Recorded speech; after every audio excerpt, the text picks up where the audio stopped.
Hello, welcome to Black Hair Diaries. This video is going to show you how to put beads using a beader and also how to decorate your braids with strings.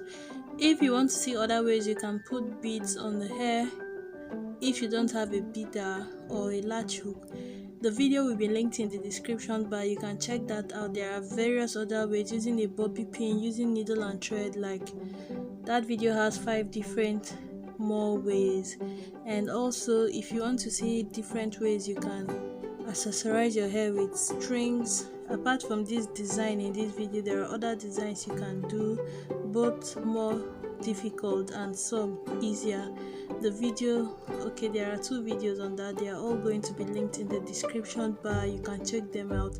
This hairstyle is by November Love on Instagram. She's not on YouTube, so check her out on Instagram, November Love. Her hairstyles are amazing. Her work is really neat and just perfect.